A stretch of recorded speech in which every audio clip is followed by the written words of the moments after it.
In today's podcast, I'm talking to Diane Blackman, who essentially is a mortgage advisor, but she's now just moved her business into covering all things utilities, essential household. And it was great talking to her, and she broke down a few myths for me. Enjoy.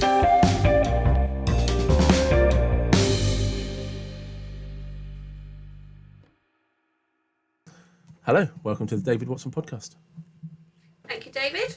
How are you? Good to see you. And I'm you? very well, thank you. How are you? I'm good. And just very quickly, thank you to Lindsay for the introduction, who introduces me to so many people via the Zoom and internet network that she has. Mhm. And just, could you just tell everyone what you do? Yeah, so my background is as a mortgage advisor, but I also have another business. And at the moment, I'm bringing those businesses together, hence where I've been working so closely with Lindsay lately. Yeah. And she felt it would be a good idea for us to connect. So basically, what I do is I help people with everything to do with their home under one roof. So whether it's looking at their mortgage, their bills, and with the experience I have, as a homeowner myself, previously a tenant, all of that sort of thing, I know who I can recommend people onto if they need anything to do with their home. So that's basically what I do. So this is this adding on from being a mortgage advisor, or actually as a mortgage advisor, I needed to know all of these things as a sideline. So I've brought the two together. Yeah, basically, it's a combination of those two things, David. It's the fact that I build on relationships with my clients or my customers. Yeah. And because we begin to know, like, and trust each other, I'll get a phone call from them saying, Dan, you helped me move into my house 6 months ago. We need an electrician now. Who can you recommend? Or our buy-to-let portfolio, we're looking to change letting agents. Who would you suggest? Or we're getting a rubbish deal on our broadband. Who could you recommend? And so it's all of that kind of thing. And I've realised that there's obviously a need for a one-stop person for Yeah. people out. And so that's why what I've decided to do is just bring the whole thing together, rather than say, I've got this business here and this business here, but they dovetail together. And at the same time, I can help people, With everything. I can't go and do the electrics myself, Yeah. but I know 4 or 5 electricians that I can recommend. Or if it's a roofer, scaffolder, they need a patio done, all of these things I've gone through myself. So I can share that experience and help people, especially first time buyers, because they might not, they don't Yeah. necessarily know what they're doing. So it's a bit like an in-person Yellow Pages, but you can trust with no, but Yeah, I guess so. Yeah. because I mean when I was growing up, you went to the Yellow Pages, and you looked through the Yellow Pages, and then you would ask around, does anybody recommend blah blah blah. So it's because it does make sense if I'm going to come to you for a mortgage, you know, part of what you sell me is you, the trust, Yes. So Very then much. I need to know a lot about you. You've got to yeah. trust me with that information. Yeah, that's well, you're going to know everything about me, what I earn, what's in my bank account, what's not in my bank account, what I can afford. You know, Yes. you know, Yeah. you're going to Absolutely. you're going to know as much about me as any partner that's been with me, Yes. if not more. Yeah. Yeah. Yeah, and that's the thing, it is about, you've got to trust that person. And one of the things that I do with anybody that's referred to me is we get to know each other first, because they might not want to work with me. And I accept that, there's always going to be personality clashes somewhere. Some people love me, some people not so much. And it's just how it is. And occasionally I've had to say to people, I don't think I can work with you, Yeah, because it just doesn't feel right. Just doesn't feel right. And as I say, it's a two-way street, and that's why I like to get to know my clients. And my clients they come back to me all the time, so I know that I'm doing a good job. yeah, because I mean, people coming back is the clearest sign that you're doing something right. Yeah, yeah. So, how are you making these connections with tradespeople? Um, it has literally been either because I've needed them myself, Yeah. so I've had to either ask somebody for a recommendation, um, or within my other business, we have an income opportunity which suits. Anybody can do this as long as they're open minded and coachable enough. And within that team of people, I we have window cleaners, electricians, oven cleaners, carpet fitters, solicitors. The list is endless within this team, and so I can call on them to help them with other people that I know, and it works the other way as well. Those people might need somebody that I've done a mortgage for, so I can then recommend them to that person. So it's all very, very cross referral. And what's this coaching team? This Okay, so yeah, so I work with a direct selling business as well, and I've done that for 11 years now. And that helps people. None of what I do is overly sexy or exciting, it's but it's essential. very it's very essential. Um, and the business that I'm partnered with for that offers essential services. So it's the things you need every day. Um, and what we do is we recommend those services on to people that we know and eventually to people we don't know through referral. And that in turn, rather than that company advertise to attract new customers, it just pays us a small commission for doing it. Yeah. We get a percentage each month for as long as those customers stay with the company. We get a percentage each month. So we do the job once, but we get paid over and over and over again, which is great actually for everybody because it means the customer's getting a great deal and they're happy because they're staying. And we are incentivized for looking after those customers. So it actually works exceptionally well. Oh, that's good. That's good. And just what's your website? Just so we go get it in there, and I'll provide links at the end as well. Yeah, so at the moment, I'm in collaboration with Lindsay. I'm in the process of putting the website together. We've just done the website brief, so it's not actually live Yeah. yet. But people can contact me through either through Facebook. If they just search for Diane Blackman, I will come up on Facebook, and there's a Diane Blackman TM, which is my Facebook mortgage page. We don't, because the direct selling company doesn't actually advertise, there's nothing along there for people to connect with me. But if they connect with me ordinarily, then I can then explain exactly what that is, because if it just takes so long if I Yeah. try to it otherwise, it's just easier for me to run through a presentation, and some people like it, some people don't. Yeah. That's good. So how did this where did this all start for you? Goodness me. When I left school several years ago now, I started as an office junior in Salisbury working for an insurance broker, and I was literally just doing admin. I'll be honest, I didn't really enjoy school, and those Who school friends who does? with me now, yeah, I just did enough to stay under the radar and out of trouble. I really didn't enjoy it, and the school friends that I'm still in touch with now will remember that. Um, I I started doing admin for an insurance broker and audio typing for a financial advisor in the afternoon. And through doing his audio work, I was beginning to pick up on what he was doing as a mortgage and protection advisor. So I decided to take my financial planning exams when I think I was about 20 when I decided to do that. Um, and quickly sort of progressed up through and became an office manager and a compliance officer. So from a financial conduct authority, or I think it was the PIA and FINBRA back in those days. I was running the compliance function for quite a large broker in Salisbury, and then graduated across in the late 90s to helping some of the advisors with their mortgages before taking the plunge in 2001 to becoming a full-fledged mortgage advisor, and then went self-employed working for myself in 2005. Oh wow. So it was really it's one of those things where it, you stumbled into work after school, Yeah, uh, yeah. and then no, but that's that's how all I got into care because 16 years ago, because I was on a writing course in the evenings, and the person I was sat next to was an occupational therapist who needed a support worker, a part-time support worker, and I was just Wow. and she was just like, I think you might be all right. He's a young male adult with a head injury. I was like, all right, I'll give Yeah, it a go.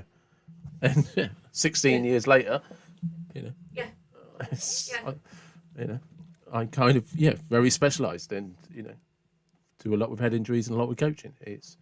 But if I'd never gone to that writing course, who knows what I'd have ever learned? How I'd have ever done yeah, it. You know. yeah, exactly. Yeah.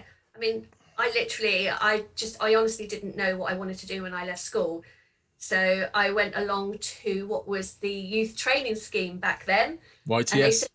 yeah, I was a YTS girl, and got this interview with this insurance brokers, and they offered me the job, and I was just like, yeah, I'll take it. Yeah. And I think as well, what's interesting is my maths teacher said to me at school, I'd be lucky to walk away with a CSE grade 5. Here I am telling people or show advising people on their finances. Yeah, I So know. It is crazy, isn't it? And it is crazy. bringing it back to the finances. So we'll go with the mortgage stuff first, and then I'll get much more into the utilities and stuff like that. Yeah. Is Uh-huh. just for hypothetical, do you have an average type of customer? No, because everybody's different. Okay. Everyone's um, it's and I do deal with everything from first time buyers to people who are remortgaging, people who are moving to another property or letting out their current one, buying a new one, to landlords who've got portfolios. Yeah. So, So I'm going to try and simplify this question, and I suspect it's not a simple answer. And so okay, take your time. right. If if if if somebody's listening to this and they want to come to you for a mortgage, what do you need them to know about themselves up front?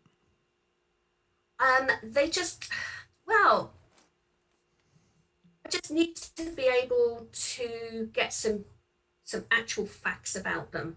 So they need to know what it is that they're potentially looking to do, whether that's that they're looking to buy now, or it could be that we've got somebody who's got a dream to buy a house, potentially doesn't think that they can, and they want to have a chat now to see what they need to do to get from A to B. And I do that quite a bit of work in that regard with first time buyers who, they just don't know where to start. Okay. They have a clue about budgeting or deposits or anything. And I will sit down and go right back to basics with them. So let's run that then. Let's run that one as a Yeah. scenario. So first time buyer, what do Yeah. I what do I need to know? Right. So with a first time buyer, I will talk to them about what savings they've got already, um, how they've conducted their accounts. We'll look at their bank statements, and I'll go through their bank statements with them and pick out anything which I think may cause an issue. Because a lot of the time people don't realise that, oh, I went over my overdraft last month, that'll be all right. I paid it straight back 3 days later. Well, actually, it might not be. Yeah. So sort of looking at that, and also things like their expenditure, how they can increase their deposit through looking at their expenditure. It's like, well, you've got Now TV, you've got Sky, you've got Spotify, you're running this, you're running that. Well, do you really need all of that? Or you're buying Costa in the morning, Costa in the afternoon? If you really want to buy this house within 18 months, you're going to need to start taking a glass to work. And I often get laughed at for that one. But, you've got to think about these things. Yes, a Costa coffee or Starbucks, because coffee shops are available, are convenient, quick, and everything. But when you add that up every day, it might only feel like £3 a day, but actually, that's £18 a week. And over the course of the year, that could be the difference between, having that deposit or not. So we sit down and, as I say, we're not just talking about mortgages, we're talking about everything. And we're finding out exactly what it is they want, but more importantly, I think why they want it. Because if we can find out why they want it, they'll be more likely to work harder to achieve it. Yeah. I'm just going to interrupt with Answer. something. It does. No, it does, because you just made a Yeah. very valid point about coffee, because for people that know me, they know I like my coffee. And I worked out at the beginning of 2019 that the previous year I'd spent about £3,000 on coffee, right, going to coffee shops, right? And I had literally umpteenth loyalty cards. So I bought that. Yeah. And that represents about 2 months worth of coffee in terms of how much it cost me to buy that around Silly O Miss Lucy. All right. Yeah. And I spend about maximum £30 a month on beans. Yeah. And that honestly paid for itself in 2 months. Yes. And it's just like, and it's amazing because, like you said, I would have coffee in the morning, coffee in the afternoon, and maybe even coffee in the evening. Yeah. And I never noticed the £2.75, the £2, I never noticed it. And you don't, because you just chip and pin it all the time. You're not actually handing the cash over. You're chip and pinning it. So you don't even notice. And I didn't even, as I'm talking to you, it's like, how much money have I saved in petrol in a year just by not diverting off to a coffee shop? Yes. I buy my coffee online. Honestly, I don't pay any more than about £35 a month. Yeah. It has saved me, and I noticed it immediately. I got to the end of the month and it's like, oh, that's a lot of money to still have in the bank because you haven't been buying coffee. Yes. And I think that's a good thing for especially first-time buyers to understand. I don't want this to sound derogatory, but as we get a lot older, we become much more aware of our spending faults. And we might continue them, but we're not doing it as an illusion. Do you know what I mean? We're actually very conscious of, I could do this, but I like the comfort that brings me. Yes. Whereas it took me a couple of decades to realise that. Do you know what I mean? And a lot of denial along the way. But I think when you're younger, when you're like, and I'm not trying to, like I say, be derogatory to 18, 19, 20, 21-year-olds or whatever, but like that list of things you said, Spotify, Sky, Netflix, whatever, the coffee shop, or the gym, the unused gym memberships, all of these things, they add up to such a huge amount at the end of a year.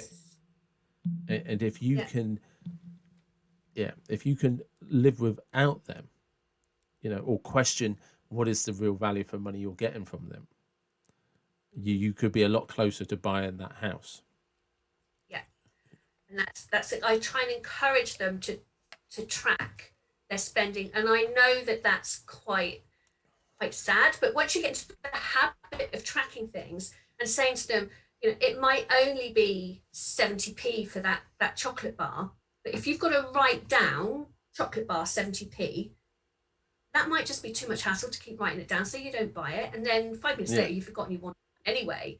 And it's those small amounts that over a period of time, but they just so much money. But this is it. If you can save £100 a month, right? You wouldn't, if I, as a complete stranger, or even as your friend, went up to you and said, "Can I have £100 and I'm not giving it back to you?" You'd say, "No, I'm not giving you £100. That's a lot of money, right?" Yeah. Well, if you get to the end of the year, that's £1,200, and you're certainly not going to lend me £1,200, and you're certainly not going to lend it to me without some guarantee of getting it back. Yeah.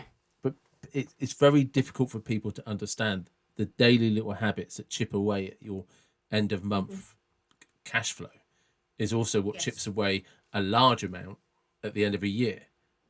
Yeah. And if you rein that in, £1,200, it's a new suite, it's a new cooker, a new washing machine, new fridge freezer, it's a set of tyres on a car, all of those things that catch you out, it's a holiday, all of those things that catch you out. And you're like, I can't afford. No, you can afford. You just don't know how to manage your money. Yeah.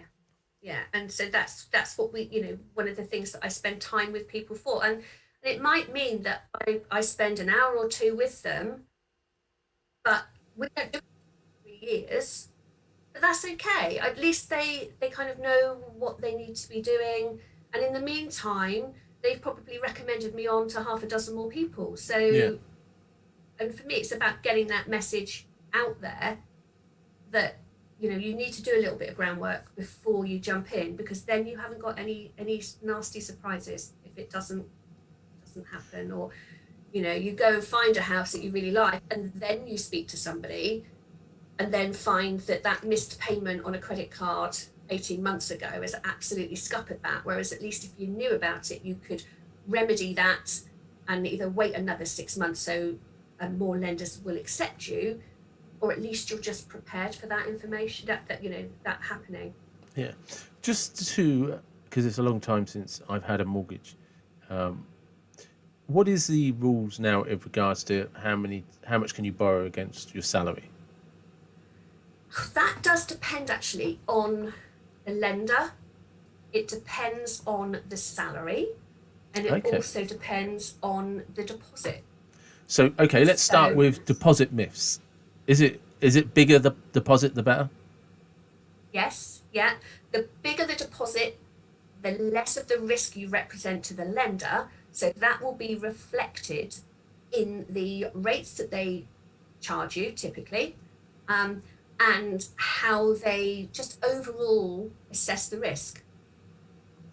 Okay. Um, so, as an example, if you were putting down at least a 40% deposit, and this could change immediately, because at the moment we are seeing, this is strange times right Yeah. now in the middle of this pandemic, and lenders are very reactive. So something I say now, even though it could be a fact right now, 5 minutes later it might not longer be. But if you're putting down a 40% or more deposit, you would pretty much have access to the lowest rates available. Right. Okay. Okay. Um, at the start of the pandemic, a lot of lenders withdrew mortgages, 90% mortgages. I've seen that. Yeah. Yeah, and some of them are coming back in. There have been lenders throughout the pandemic who have offered 10% deposit mortgages or 90% mortgages, but they have been very far and few between, and their criteria for it has been quite strict. And I need to obviously caveat this, that anything I'm saying this isn't advice. This is just a generic conversation, Yeah. and specifics will apply depending on people's circumstances. And just for reference, this is relative to Wednesday the 27th of January Yeah. 2021 Yes, in the thank you. United Kingdom. Yeah. Yes. Yeah. Um, so yeah, and we have some lenders who currently aren't offering mortgages to people who are furloughed. Yeah. We have some who do it if they're furloughed with a return to work date. Some that will do it so long as it's not a sole application, they're borrowing with someone else who isn't furloughed. Some are restricting the amount they'll lend as a percentage wise on the property if they're self-employed. There's a whole raft of criteria that has come in as a result of this pandemic, which is why mortgage advisors are busier than ever. Yeah. Because you know you can be David's decided he's going to buy another house, so he walks up to his local branch of, let's say, the Halifax, walks in, and you don't meet their criteria at the moment. So you might think, well, that means I can't get a mortgage. But actually, if you'd gone across to, say, Barclays, they may well have done it. Yeah. But you had your confidence knocked and you don't know where to go next. And that's why the role of an independent mortgage advisor has just become so important now. So important. I think that's something as well people need to be aware of is banks. and I don't, and I mean this respectfully to all banks, but they're protecting their own interests. You know, so their only interest is the products they can sell. So they only have an interest in the clients that meet that criteria. You, as a mortgage advisor, have a very different outlook on that because it's in your interest to get any of your clients what they need. So, Yes. it's a much larger slice of the cake, if you like. Yeah. Yeah. You know, Yeah. And we're working for that client as well, rather than working for a bank or building society. We are actually working for that client. another one I'd like to really just what would you suggest is for any parent out there listening, if they wanted something like either advice to give their children, or if they're fortunate enough, what would you suggest they start doing for their children now to give them that deposit at a later date? Again, it's going to be different depending on the parents' circumstances, but it could be encouraging, they could be encouraging their children to start budgeting now, to start saving regularly. And if they themselves wanted to give a financial gift towards buying a house, then yet they would need to set up some kind of savings account or whatever is specific to them really, Yeah, to help them at the point when it's needed. We are seeing a lot of the time gift deposits coming from parents or grandparents now, just to help give them a leg up onto the mortgage ladder, or onto the housing ladder, really. because one of the things I'd hope that people can get from this is I've always had the impression that when by the time people decide they want a house, or it's like, oh, I want a house, I wonder how I go about it. Mm. We don't teach people how you go about it before you decide you want one. No. It's like we have it in reverse. It's like, Yeah. what is a good criteria to lend money to somebody? Criteria. Right, so you need to be, in the main, credit worthy. You need to be working or have some kind of regular taxable income. You need to have a deposit. You need to be able to prove who you are. You need a good you need to know your credit file. And I'm not talking credit score here, I'm talking credit file, which is slightly different. You need to know what's been recorded against you if you have any concerns. For a lot of people, they don't have any concerns at all. But if somebody has potentially was a couple of days late with something, they need to know what's been recorded against them. So it's getting a copy of your credit file from any one of the credit reference agencies out there is always a good start, because you know what's there. And if there is anything that's incorrect, you've got the time to get that put right. Yeah. It's just being, you just need to be able to prove everything there is needed, which is, your income, your deposit, your address, your identity, the kind of the main basics that we have to, we look and we verify. Okay. So, what makes somebody creditworthy? Maintain their accounts, working within their credit limits, and just, being sensible and not over Doesn't sound fun, borrowing, does it? not thinking. No, as I say, it's not fun. It's very dull. But at the end of the day, you've got to. We're here. We need to create Yeah. a package to. This person wants X amount of money. Would you like to give it to them?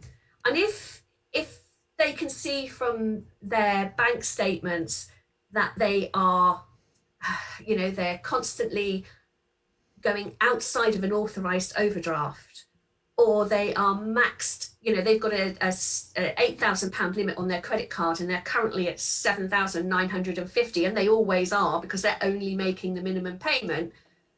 All of that sort of thing is showing the lender that they're not overly responsible with their money. So Okay. it's about being able to show that you're responsible at the end of the day. Because I've some people say, oh well, there's over 50% equity in this. Why won't they give me the money? It's like, well, they don't. A lender doesn't want to have to go down the road of repossessing or anything like So that. I didn't So know that. they have a duty of care. They have a duty of care to make sure that they don't overstretch you. So I honestly, I think probably like a lot of people would have believed that if you had 50% equity, anybody will lend you money on that. I You've didn't still know. got criteria. You've got, because it's responsible, whether it's from the lending point of view, from the client point of view. It's got to be responsible. It's got to be affordable. It's got to build in an element of change, because we all know life can change very quickly. Curveballs can be thrown in. And so, yeah, they want to make sure that they're making a robust decision. And whilst for some people that can be frustrating, it's totally understandable. Totally understandable. And again, that's another part of my role, is we're working together with the client to help them buy that home that they really, really want. They're putting down a good sized deposit. So the other thing that we have to look at is making sure that they protect themselves, so that if we do get a curveball, they don't end up losing that house. Yeah. And But that's probably just shot one of the biggest myths out there to part. Because I would have sworn blind. I'd have argued against anyone that no. If just keeping numbers safe, you got £200,000 a house, you only owe 100 grand on it, you'll get a loan, no problem.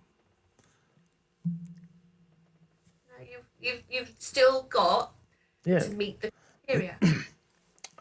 Still got to meet the criteria. So another one there that might be a myth that was definitely true 20 odd years ago is it was always good to have some form of credit for a good credit score.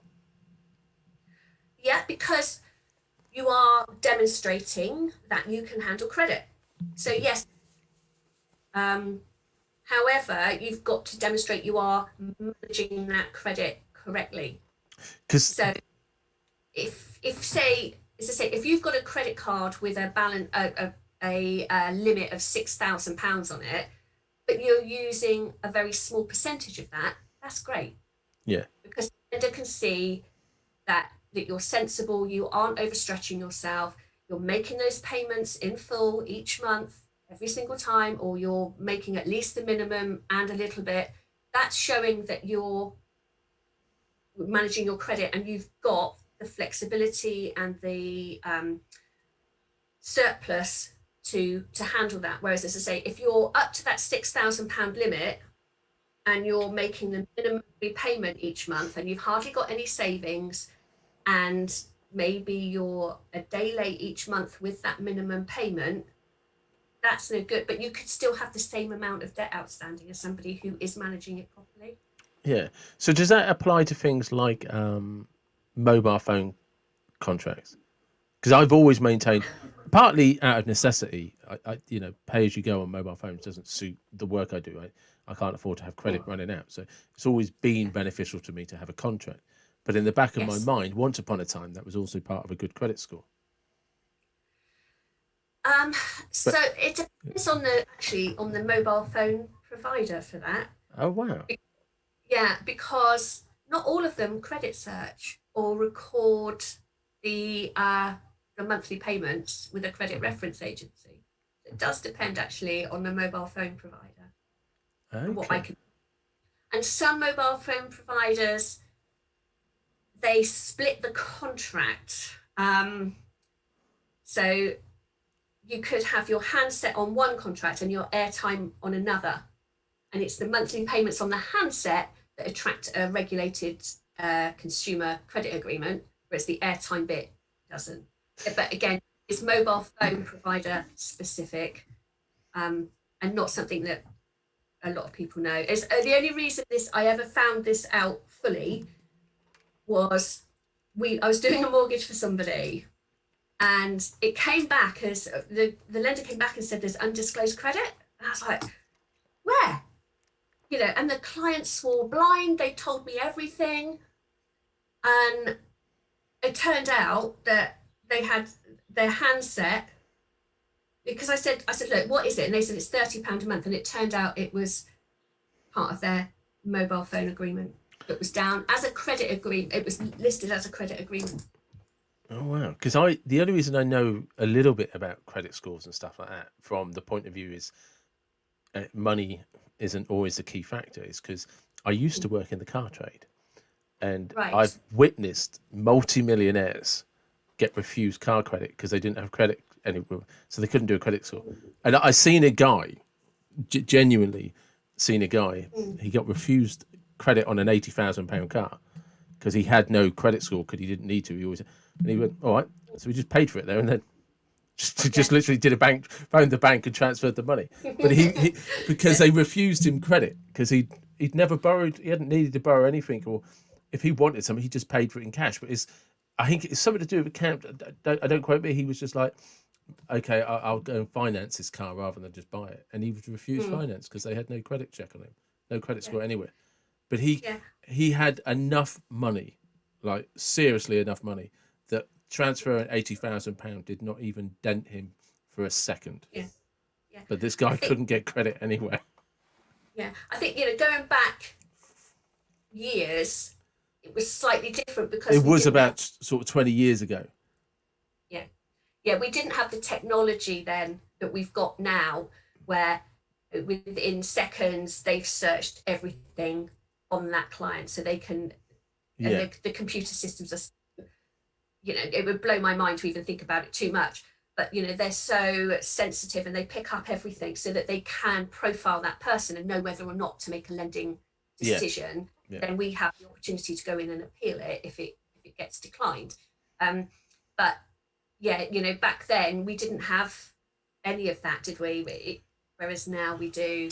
But it's always stuck with me, and I've never seen a change for that. That if you don't have some form of credit score, people have to investigate, and whenever they're investigating, it creates suspicion.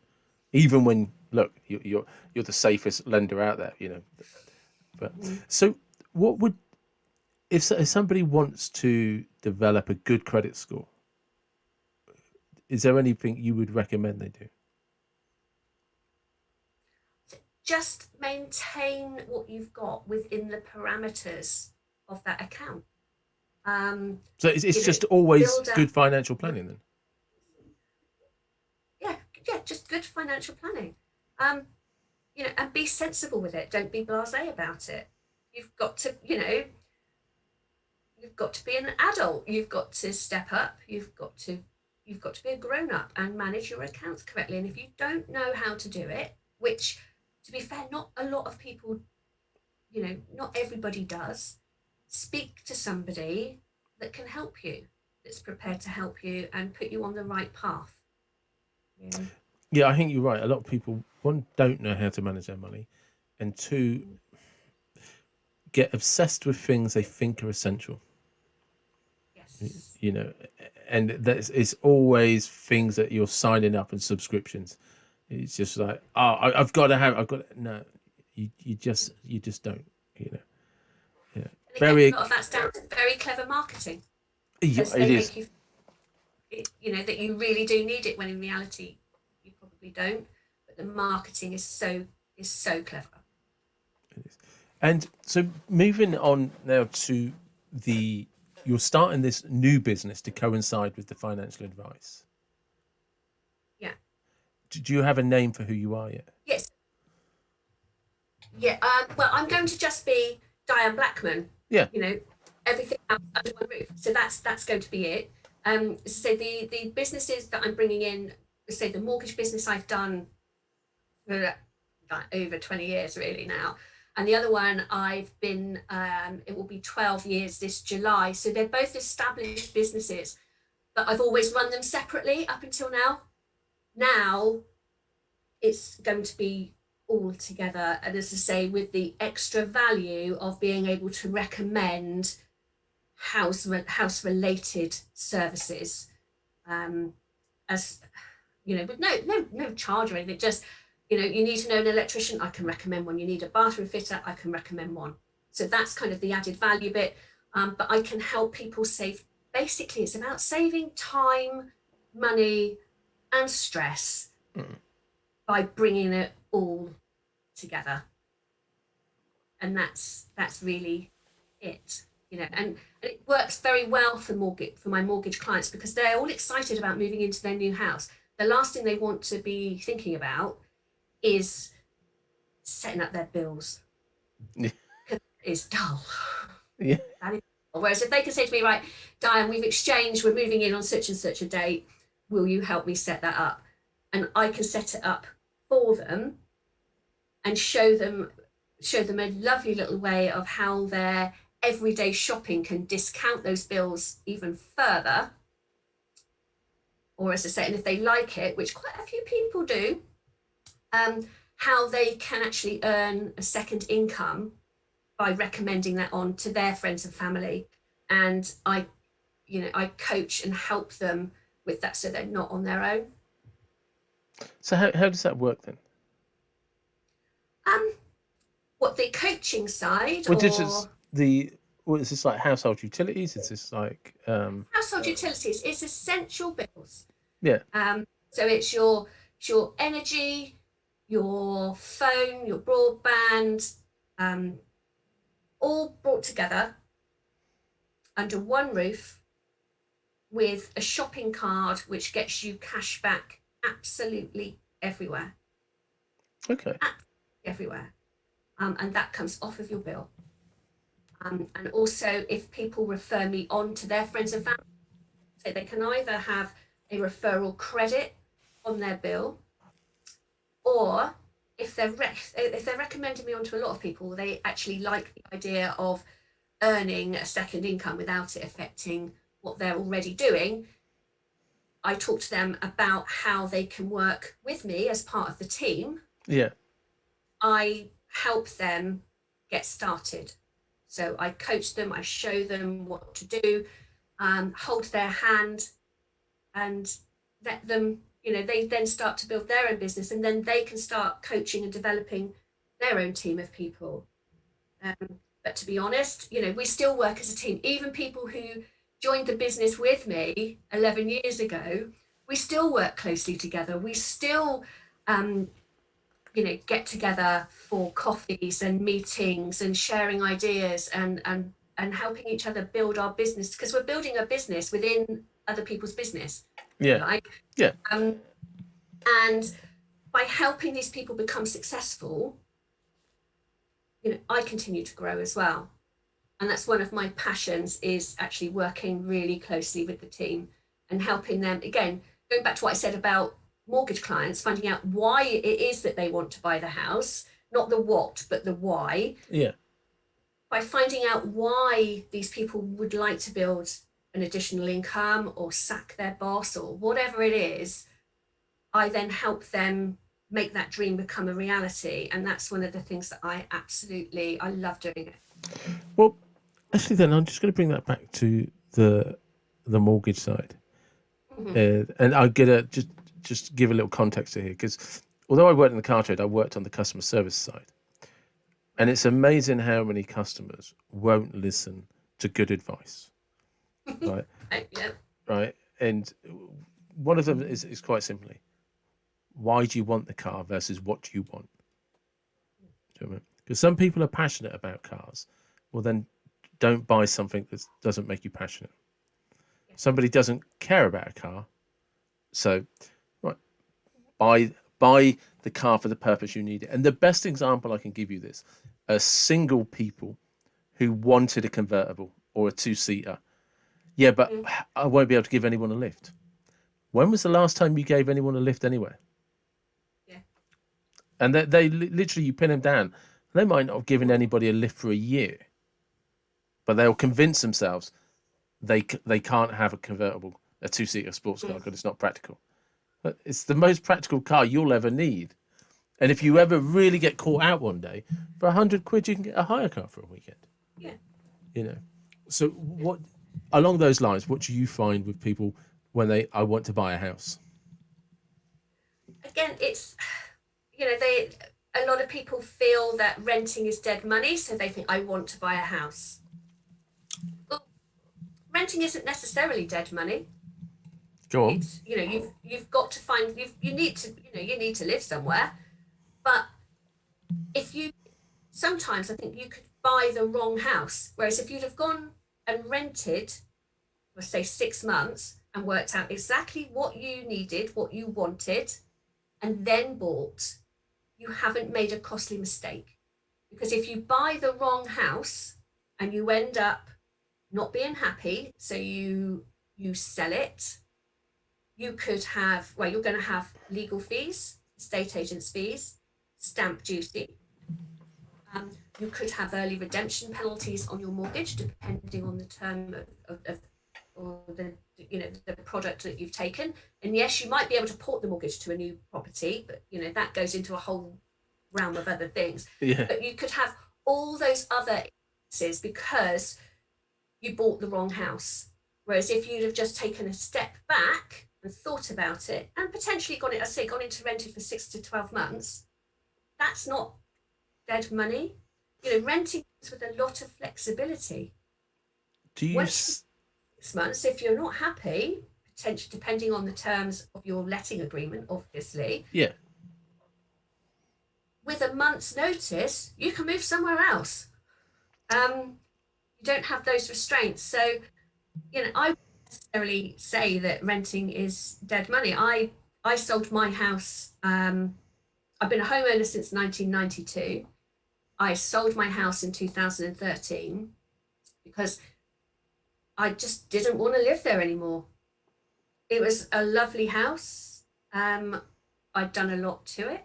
I turned it from a 3 bed to a 4 bed. I'd done an awful lot, but I just didn't want to be there anymore. But I didn't also know where I wanted to be. So I ended up actually renting for 5.5 years Wow. before I found a house that I really wanted. And I'm so happy here. I absolutely love my new home. Um, and yes, I was renting, I was paying around £1,000 a month rent. But again, I was renting a lovely place. It made me happy, but it was a stopgap until I'd found what I wanted. So as I say, I think one of those myths that renting is dead money is absolutely not necessarily the case in all circumstances. Obviously, say we're all unique, we're all individuals. Yeah. So what are the So common buying mistakes then? So like, it's like they buy, I don't know, a house with a big garden, but they actually don't like gardening. Do you know what I mean? It's yeah, the one that speaks to my. I used to be a tree surgeon, so I used to see this a lot. People yeah, would like, buy a big garden or a big plot of land, and then mm, they don't have the ability, the means, or the interest in maintaining it, and they end up with mm, big bills because you've got to get hardcore people in to start putting yeah, hedges and trees right. yeah. I mean, there's all sorts of reasons why buying a house doesn't work out there. From relationship breakdowns to an unexpected family explosion. Where you all weren't expecting to have kids and you bought a 1 bedroom flat and all of a sudden you find you're expecting twins, or there's all sorts of Yeah, reasons, all sorts of reasons. um but I think one of the things that, again, I work very closely with some fantastic property lawyers in Salisbury, and one of the things that we always ensure we do, whether the client takes that advice or not is up to them, but we always advise that they get the legal side set up, especially if it's an unmarried couple buying yeah, together, or they're putting in a disproportionate amount of the deposits, all of these kind of things. yeah. It's so exciting buying a home together. You're all loved up, you're all very, very happy. Uh, and so it's just like, yeah, no, it's fine that I've put in more money or whatever. And I, then 5 years down the line, it goes horribly I have wrong. seen that so many Yeah, times. we have, as I say, the conveyances that I use, we've all been in our professions for a long time. So we see it. We see the fallout. The the legal costs involved in trying to then get a financial settlement. Whereas in reality, if they just got the solicitor to sort it out at the time they bought the house, it's a Yeah. done deal. But they'll spend more then in legal fees trying to argue it, than just get it all sorted out at the beginning. I can honestly I say, mean, not personal experience, but I have seen several friends where one bit my actual friend or their partner put in a disproportionate amount of the deposit, and then like you say, it's all great, it's all rosy, we're gonna live yeah, together forever and ever. Then 5 years down the line, in between shouting every obscenity at each other that they can, and the police getting called, when it's all getting calmed down. This is I've seen this so many times. It all calms down. We're now going our separate ways. The one that put in the disproportionate amount wants their share back, yeah, and it turns out there's nothing in writing. And I think I've seen people lose, 20,000-30,000 pounds because of it. yeah, yeah. It's, as I say, and it's very very simple to get sorted out at the outset. And again, I will say to people, this isn't the kind of conversation that I know you're going to want to have, but it's important that you have it now and get it sorted. Then, and I hope you never need to use the declaration of trust or whatever it is that Yeah, your solicitor recommends, because it's down to this. The solicitor will recommend the best solution to cover specific circumstances.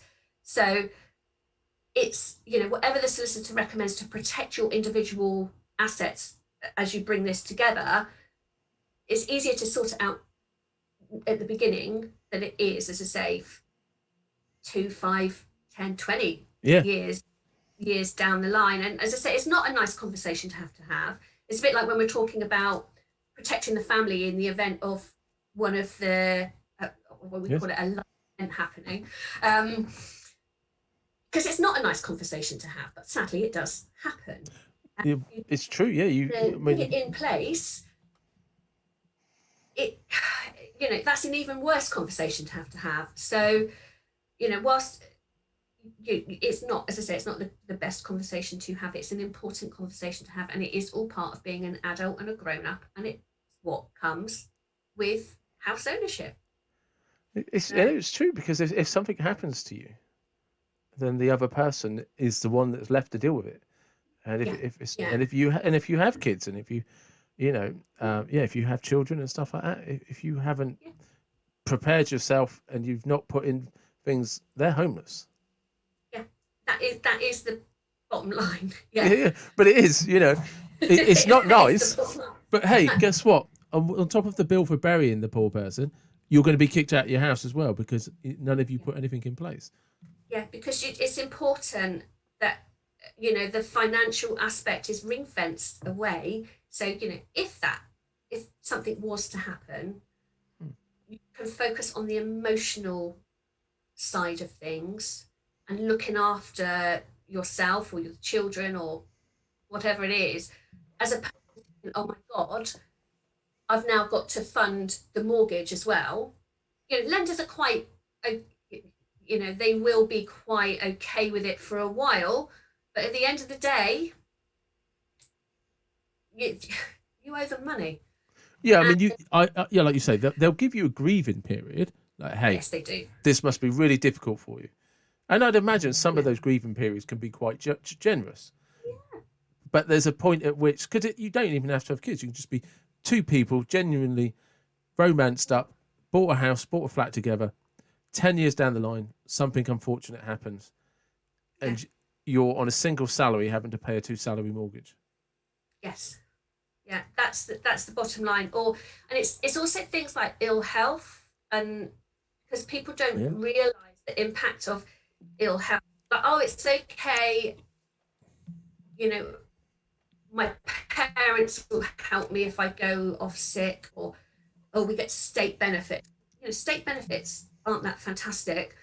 If 5 years down the line your parents aren't in a position to bail you out, it, as I say, it's about taking responsibility. And some people don't want to, and that's absolutely their choice. That's absolutely their choice. If they don't want to, all we can do, or as an advisor, is make them aware of the potentials. Yeah. Whether they decide to act on it is entirely down to them. So has lending changed? Because I remember a long time ago in the 90s, it was very difficult when you were having a mortgage to not have mortgage protection. Yeah, it's not a requirement. It's Right. not a requirement. However, it is highly recommended. Yeah. Um, having been in the industry since, or the profession since I, I've had the unfortunate situation where I've had to deal with claims. Yeah. I, I've had that phone call of either somebody's died or somebody's contracted some cancer or had a heart attack or something along those lines. And we've been able to help them claim on the process of the policy to help them continue and do whatever it is that they want to do. Sadly, I've also had conversations the other way around where they've not taken out any protection for themselves or their family. Something's gone wrong and now they don't know what to do. And, those are that's one of the downsides Yeah. of this role. Most of the time it's lovely. It's lovely getting thank yous and, you know, I I quite regularly flowers and wine and chocolate from clients because they love the service they get.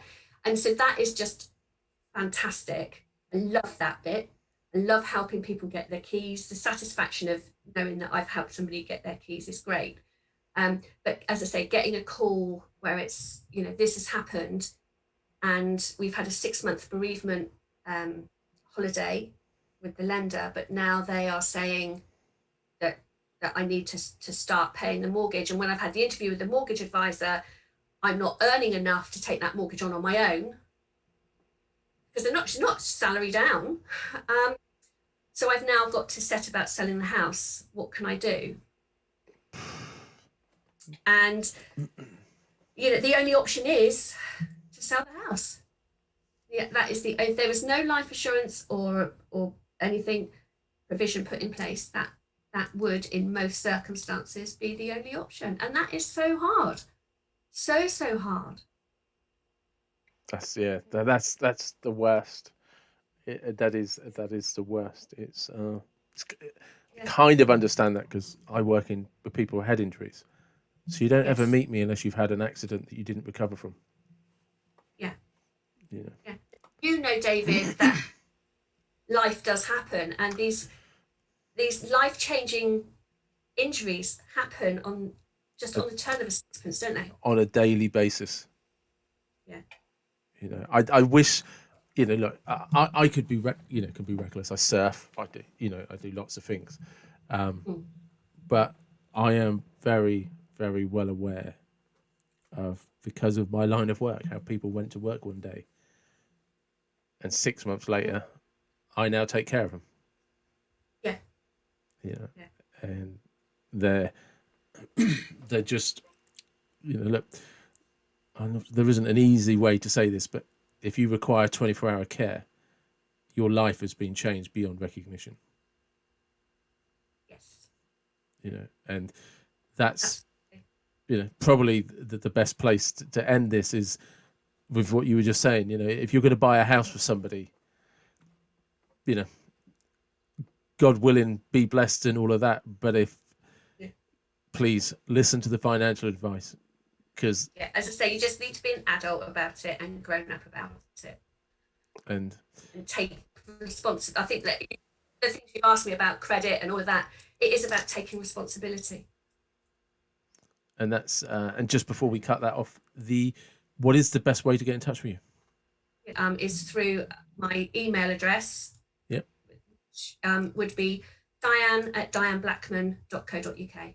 Perfect. Whether And mortgage advice or anything else, that's my own generic email address. And then depending on what it is that we're looking to organise, we go one way or the other. No, absolutely. And I will, if you can, when your website is up and running, let me know, and I'll make sure all of those links are available. And thank you very much. No problem. Thanks, David.